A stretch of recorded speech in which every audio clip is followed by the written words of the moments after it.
بسم الله الرحمن الرحيم. السلام عليكم ورحمة الله وبركاته. الحمد لله رب العالمين وبه نستعين على أمور الدنيا والدين. أشهد أن لا إله إلا الله الملك الحق المبين محمد رسول الله صادق الوعد الأمين. اللهم صل وسلم وبارك على عبدك ورسولك محمد وعلى آله وصحبه أما بعد. فقال تعالى أعوذ بالله من الشيطان الرجيم بسم الله الرحمن الرحيم قل من رب السماوات والأرض قل لله. Al-ayah, sadaqallahul azim. Bapak-bapak, ibu-ibu, saudara-saudaraku, jamaah sholat maghrib dan sholat isya Masjid Baitul Muttaqin yang dirahmati Allah. Syukur alhamdulillah, mari kita panjatkan kehadirat Allah atas limpahan rahmat, berkah serta hidayah dan taufiknya pada malam ini, malam Kamis ketiga, bertepatan dengan tanggal kalau tidak salah 13 Sya'ban 1443 Hijriah. Karena itu maka saya tadi dalam sholat maghrib sengaja baca Al-Quran surah Al-Baqarah ayat 183, yaitu ayat tentang puasa, tentang saum. Dalam penjelasan beberapa ulama ahli tafsir bahwa Al-Baqarah ayat 183 itu turun di bulan Sya'ban, tetapi para ulama tidak ada yang berani memastikan apakah di permulaan, di tengah atau di akhir bulan Sya'ban, termasuk Ibnu Hajar Al-Asqalani. Tapi semua sepakat bahwa ayat perintah saum itu turun di bulan Sya'ban pada tahun kedua Hijriah, ya, artinya 2 tahun setelah hijrah junjungan kita Nabi Muhammad sallallahu alaihi wasallam. Ini saya kira harus mulai dipopulerkan supaya kita dapat melakukan persiapan sedini mungkin. Karena ada satu riwayat, bahkan kalau para sahabat Rasulullah sallallahu alaihi wasallam dahulu, mereka sudah bersiap-siap untuk menyambut Ramadan itu sejak bulan Rajab. Itu saya kira hal yang pertama.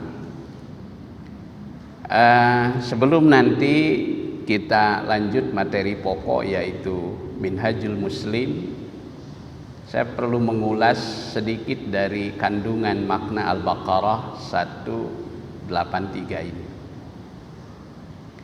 Dalam ayat ini Allah Ta'ala memulai firman-Nya dengan ya ayyuhallazina amanu. Ini tentu mengandung makna tersendiri. apalagi ketika dihubungkan dengan ibadah saum. Di dalam uraian Safwatut Tafasir, Imam Ali As-Sabuni beliau memberikan sebuah narasi yang sangat bagus tentang ayat ini, tentang makna ya ayyuhallazina amanu, wahai orang-orang yang beriman. Kata Syekh Ali As-Sabuni, nadahum bilafdil iman, mereka dipanggil oleh Allah dengan lafaz iman. Itu salah satu maknanya adalah liyuharrika fihim, supaya Allah dapat menggerakkan sesuatu yang ada di dalam diri mereka, yakni dalam diri kita sebagai kaum muslimin. Apa yang hendak disentuh, digetarkan, digerakkan oleh Allah, Imam Ali As-Sabuni menyebutnya masyairat ta'ah, yaitu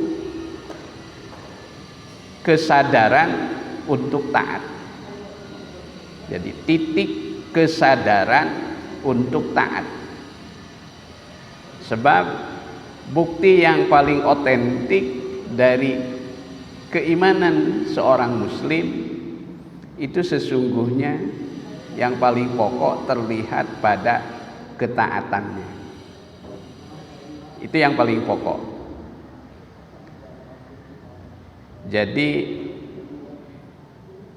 ketika seseorang muslim, apakah dia beriman atau tidak, itu akan tercermin, terlihat dari ketaatan. Mohon maaf, biarpun pengetahuannya luas, dalam misalnya, tapi kalau ketaatannya nol, maka patut dipertanyakan keimanannya. Jadi liyuharrika fihim masyairat ta'ah, supaya Allah dapat menggerakkan sesuatu yang ada di dalam diri mereka, yaitu kesadaran untuk taat, kesadaran ketaatan. Nah, ini. Maka dalam banyak ayat Al-Quran, berulang-ulang saya selalu menjelaskan respon seorang mukmin ketika dia dipanggil oleh Allah, yang paling sederhana adalah sami'na wa ata'na.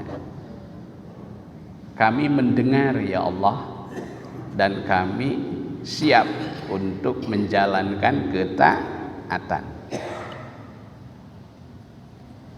Dalam riwayat lain, Ibnu Abbas radhiyallahu anhuma menjelaskan bahwa respon seorang mukmin ketika dia dipanggil oleh Allah itu dalam hatinya minimal dia akan berkata labbaik Allahumma wa sa'adaik, kami siap memenuhi panggilanmu ya Allah, dan kami senang. Kami senang. Ada kata-kata gitu. Wa sa'adaik, kami senang untuk melakukan titah dan perintahmu. Nah, dari sini kita bisa melihat bahwa betapa ekspresi seorang mukmin itu ketika dia mendapatkan undangan Allah, maka suasana batinnya itu senang. Suasana batinnya itu senang dan bahagia.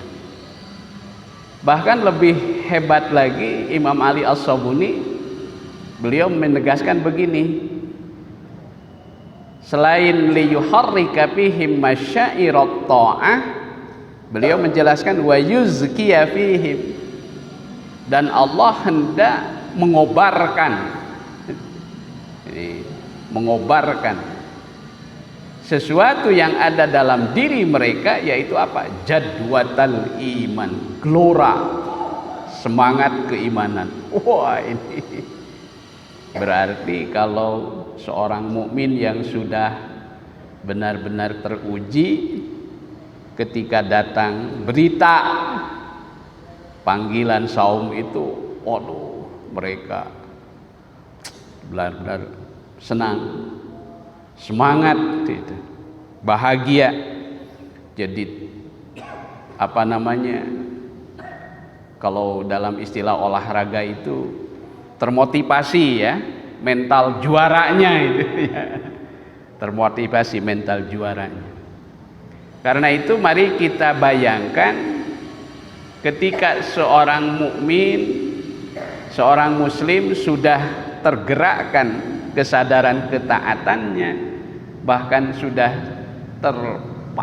terpicu ya, semangat keimanannya, maka ketika datang perintah Allah, kutiba alaikumus syiyam, diperintahkan kepada kamu as-syiyamu, berpuasa. Kutiba itu maknanya adalah furido. Hampir semua mufassir memberi makna kutiba dalam ayat itu adalah furido, dipardukan. Kalau sebagian ulama, kalau tidak salah Abu Hanifah, itu membedakan makna parodo dengan wajaba. Kalau parodo itu baik istilahnya maupun tuntutannya itu secara seutuhnya dibahasakan oleh Allah. Sedangkan kalau wajaba itu merupakan kesimpulan dari para ulama setelah melihat beberapa dalil. Nah ini, kutiba alaikum as-syiyam, dipardukan atas kamu sekalian berpuasa.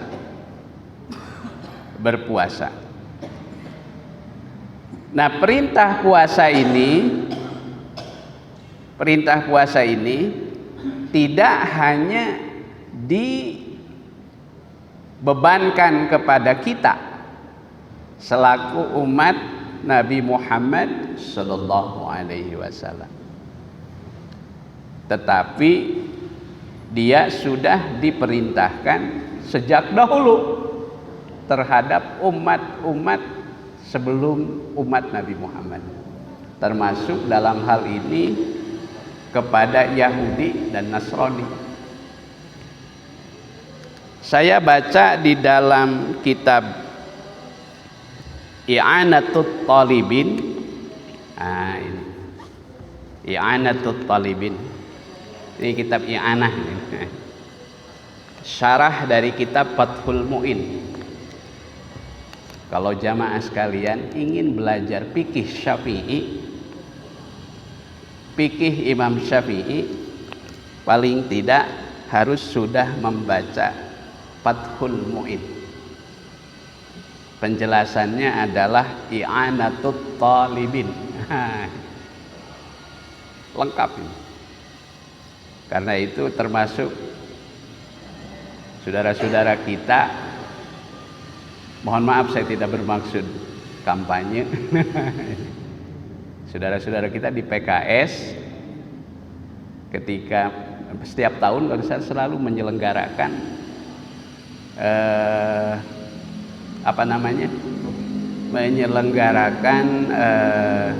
musabaqah qiraatil kutub, perlombaan membaca kitab.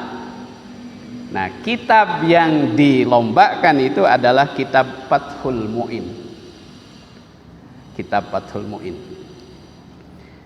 Nah, di kitab Fathul Mu'in ini ada penjelasan menarik tentang makna kama kutiba 'alal ladzina min qablikum.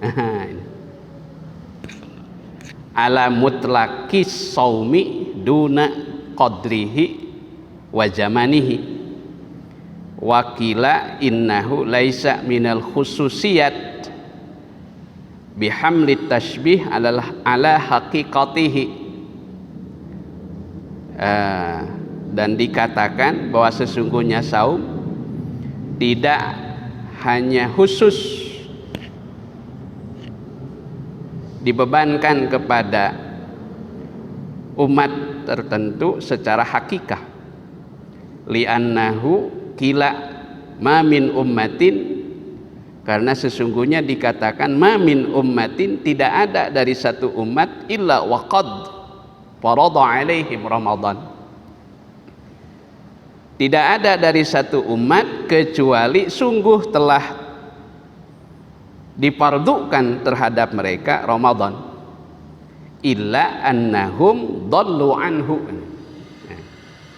kecuali mereka menyesatkan terhadap perintah Ramadan. Qala Al-Hasan, berkata Al-Hasan, kana saumu Ramadan wajiban alal yahud, adalah saum Ramadan itu wajib terhadap kaum Yahudi. Walakinnahum tarakuhu, akan tetapi mereka telah meninggalkannya. Wasamu badaluhu, dan mereka puasa sebagai gantinya yauman, satu hari. Jadi licik maranehan nama puasa nate diganti anu sabulan teh ngan sapoe. Itu dalam 1 tahun. Itu badalahu yauman minas sanati wa huwa yaumi Asyura, yaitu pada hari Asyura. Za'amu, mereka berkeyakinan annahu yauma agraqallahu ta'ala, mereka berkeyakinan bahwa kenapa mereka saum pada hari Asyura itu, karena pada hari itu Allah telah menenggelamkan fihi, pada hari itu Fir'aun, kepada Fir'aun. Itu. Wa kazzabu, dan mereka mendustakan bidzalika, dalam hal itu as-sadiqul masduq, mereka mendustakan terhadap as-sadiq yang jujur dan telah diakui kejujurannya, yaitu siapa? Nabiyuna Muhammadan sallallahu alaihi wasallam. Jadi mereka mendustakan terhadap apa yang dibawa oleh Nabi Muhammad sallallahu alaihi wasallam. Jadi gitu tah. Jadi ternyata kama kutiba 'alal ladzina min qablikum, itu saum itu telah diwajibkan terhadap umat-umat terdahulu, termasuk kepada kaum Yahudi dan Nasrani. Hanya saja mereka menyesatkannya. Baik, saudara-saudara sekalian yang dimuliakan Allah Subhanahu wa taala, ini sebagai pembukaan saja supaya kita mulai warning dengan persiapan untuk menyambut bulan suci Ramadan ya. Dan disunahkan di bulan Sa'ban ini paling tidak, kami bahasa Sunda nama nyirian. Orang nyirian saum sunat. Itu. Saum sunat ya, nyirian. Ya, tapi sebagian ulama ada yang memberi batasan kalau mau saum sunat katanya sampai pertengahan Sa'ban. Itu wallahu alam apa maksudnya, tapi sebagian kalau belum terlatih saum bisi engke nu wajibna kepayahan gitu. Tapi bagi yang sudah terbiasa mah disilahkan. Dan tidak ada halangan untuk tetap saum di bulan Sa'ban bagi mereka yang membayar hutang. Biasanya siapa nih? Ibu-ibu, piraku bapak-bapak momen. Biasanya ibu-ibu. Ya. Baik. Ini sekedar pembuka saja. Saya ingin sedikit juga melanjutkan materi kita. Bulan yang lalu kita sedang membicarakan tentang al-aqidah dalam Minhajul Muslim.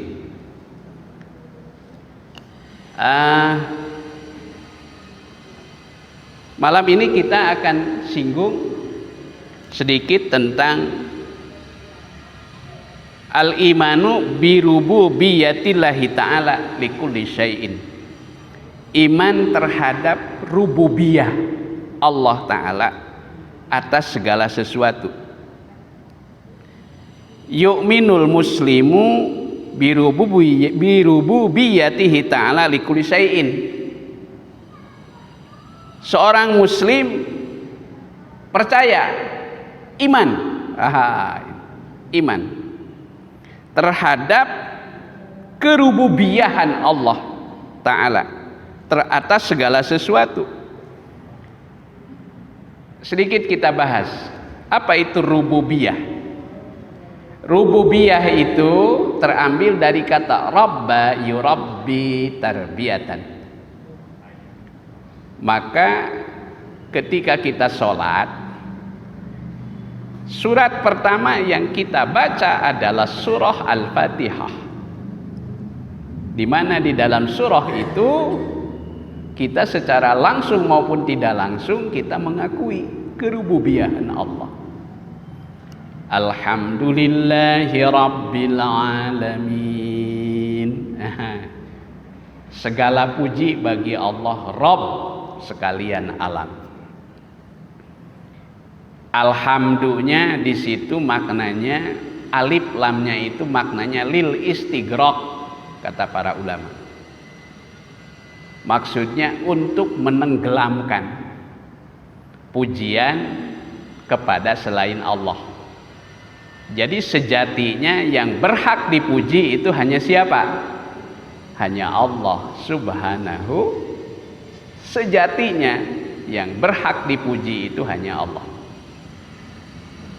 Yang lain itu dipuji juga karena kebaikan Allah, karena rahmat Allah. Ada pertanyaan, jika segala puji hanya milik Allah, lalu bagaimana kalau kita memuji terhadap sesama manusia? Apakah boleh? Para ulama mengatakan boleh kalau dilakukan secara proporsional,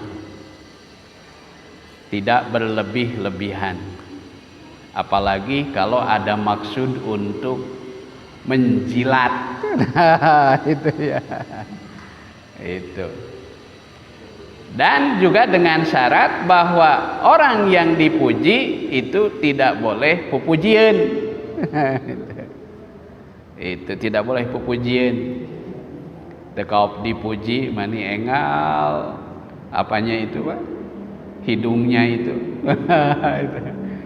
Ya, engal ngapung gitu. Boleh kita memuji teman kita, istri kita juga boleh, suami kita dipuji, boleh. Tapi secara proporsional. Bahkan ketika suatu hari Pak Haji Pramono misalnya dimasakin sama ibu, ternyata masakannya agak kurang sesuai dengan apa yang diinginkan. Tetap kita tidak boleh kehilangan cara untuk menghargainya. Nabi Muhammad sallallahu alaihi wasallam memuji terhadap para sahabatnya. Coba kita lihat. Abu Bakar As-Siddiq dipuji sebagai As-Siddiq, orang yang paling jujur. Umar bin Khattab dipuji sebagai Al-Faruq, orang yang paling cerdas membedakan yang hak dan yang batil. Utsman bin Affan dipuji sebagai Dzun Nurain, orang yang memiliki dua cahaya. Kemudian sahabat Ali bin Abi Thalib dipuji, salah satu pujiannya adalah apa? Abu Turab, bapak tanah. Saking sederhananya dalam keseharian, Abu Turab. Karenanya kita jangan pernah merendahkan makna tanah. Tanah itu Pak, walaupun setiap hari kita injak, kita kotori, kita beraki, kita sampahi, tapi yang namanya tanah tidak pernah berhenti memberi kebaikan. Tanah mah dihina dikit di ieu ge tanah. Itu. Maka kita sujud pun itu merapatkan dahi kita itu sejajar dengan tanah. Jadi Abu Turab. Baik. Di sini Allah dipuji dalam kapasitas sebagai Rabbul Alamin. Rabbul Alamin. Tuhan, Rabb sekalian alam. Berulang-ulang seueur Al-Quran yang di situ terdapat kata-kata Rabb. Di antaranya juga surat Ar-Ra'd ayat 16. Qul man rabbus samawati wal ardh. Katakan olehmu wahai Nabi, siapakah Rabb langit dan bumi? Qulillah, katakanlah lillah, dia adalah Allah. Di dalam surah Ad-Dukhan juga Allah berfirman Rabbus samawati wal ardh. Dia adalah Rabb langit dan bumi, wa ma bainahuma, dan apa yang ada di antara langit dan bumi. In kuntum muqinin, jika kamu benar-benar terbukti sebagai orang-orang yang yakin. La ilaha illa huwa, tidak ada ilah. Ilah itu maknanya apa? Ilah itu maknanya adalah al-ma'buda bihaqqin, zat yang paling berhak diibadahi dengan sebenar-benarnya. Itulah makna ilah. La ilaha illa huwa yuhyi wa yumit, dialah yang maha menghidupkan dan mematikan.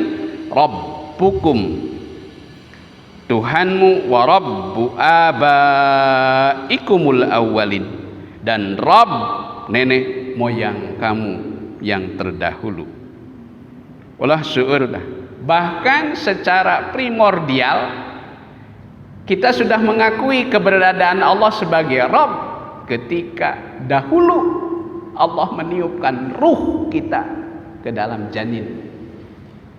Jadi ketika umur kita baru sekitar 4 bulan dalam kandungan, lalu Allah tiupkan roh, ketika itu kita sudah ditalkin oleh Allah dengan pertanyaan dasar, alastu bi rabbikum, bukankah aku ini Tuhanmu? Lalu kita semua dahulu berkata, qalu bala syahidna. Mereka berkata, bala, bala teh leres, sumuhun, inggih, apa inggih bahasa Jawa. Bala syahidna, kami telah menyatakan bersaksi. Numawi sahadate sadara senama saurnate urang teh tos sahadate semenjak kita masih berada di dalam kandungan. Karenanya ada kawan saya Profesor Sukriyadi Sambas bikin kirata. Kata beliau, Sunda teh cenah asal kecapna tina singkatan Sunda teh anu nyusun dina dada. Tapi pikirannya jangan kemana-mana dulu, Pak. Anu nyusun dina dada. Naon anu nyusun dina dada teh? Nyaeta kalimat syahadat. Asyhadu an la ilaha illallah. Itu. Jadi syahadat pertama kita itu. Karena itu teka caritakeun zaman baheula mah aya urang Sunda anu karesten. Gitu saudara. Da ari urang Sunda mah secara kultural identik sareng Islam. Itu sana. Sunda mah. Bahkan aya nu nyebatkeun Pasundan oge tina kecap pasunatan. Sebagaimana alun-alun eta teh dicanak tina bahasa Arab dari kata alwanun, bermacam-macam, karena di tempat itu berkumpul semua kalangan bermacam-macam. Eta mah kirata. Terang kirata dikira-kira tapi nyata. Wallahu alam. Baik Bapak Ibu sekalian, akhirnya saya simpulkan perpendek kita mengenal tauhid rububiyah ini. Sekarang kita perhatikan para nabi dalam berdoa ketika mereka mendapati sesuatu yang sangat penting atau persoalan yang sangat pelik dalam kehidupannya, maka mereka berusaha menghadirkan keberadaan Allah sebagai Rabb dalam arti anu ngurus, anu ngatur, tos kantenan anu menciptakan, yang menciptakan, yang mengurus, mengatur, mendidik, mengelola, ya. Sur bahasa sepuh mah anu ngusik malikeun, ya itu semuanya tidak pernah lepas. Maka para nabi ketika berdoa mereka berusaha menghadirkan keberadaan Allah sebagai Rabb. Kita ambil beberapa contoh. Nabi Adam alaihissalam, doanya sangat populer, insya Allah pada hafal. Rabbana zalamna anfusana wa illam taghfir lana wa tarhamna lanakunanna minal khasirin. Nabi Nuh juga demikian. Nabi Ibrahim, Rabbi ij'al hadza baladan amina. Ketika beliau berdoa setelah membangun Ka'bah, Rabbi ij'al hadza baladan amina wajnubni wa baniya an na'budal asnam. Wahai Rabb, jadikanlah negeri ini menjadi negeri yang aman. Maka Mekah sampai sekarang dalam Al-Quran disebut apa namanya? Baladin amin. Baladun amin. Itu teh berkat doa Nabi Ibrahim. Nabi Ibrahim. Ayat doa Nabi Musa juga yang paling sederhana. Ini mah paling sederhana, tapi kedah diamalkan ya. Doana ulah hilaf. Terutama ketika bapak dan ibu mau belajar pidato.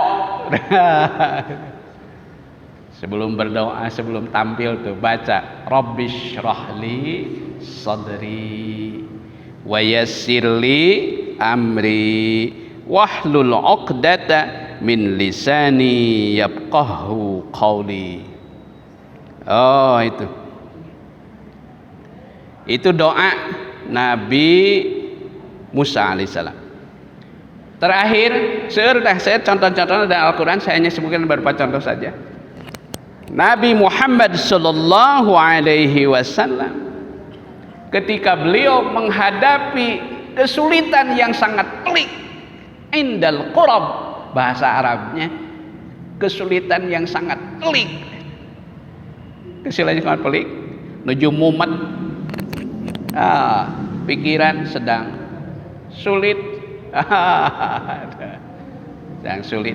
Apa doa Nabi? La ilaha illallah rabbul arsyil azim. La ilaha illallah rabbus samawati wa rabbul ardi wa rabbul arsyil karim. La ilaha illallahul azimul halim. La ilaha illallahu rabbul arsyil azim. La ilaha illallahu rabbus samawati wa rabbul ardi wa rabbul arsyil karim. Itu doanya. Oke, pilih kirang jelas aya dina rekaman ieu nya. La ilaha illallahul azimul halim. La ilaha illallahu rabbul arsyil azim. La ilaha illallahu rabbus samawati wa rabbul ardi wa rabbul arsyil karim. Daya doa nu panghedenna tuh dibandingkan sareng doa junjunan urang Kangjeng Nabi Muhammad sallallahu alaihi wasallam. Mudah-mudahan disarengan ku berkah sareng manfaat. Insyaallah aya waktu sadacan Ramadan ke kami mohon kirim.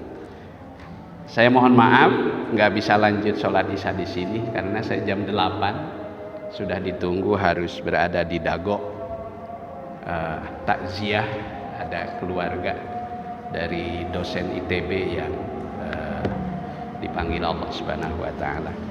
Terima kasih dan mohon maaf kepada semuanya. Aku qouli hadza wastaghfirullah li wa lakum. Nasru minallah wa fathun qarib wa basyiril mu'minin wallahu muwaffiq ila aqwamit thariq. Assalamualaikum warahmatullahi wabarakatuh.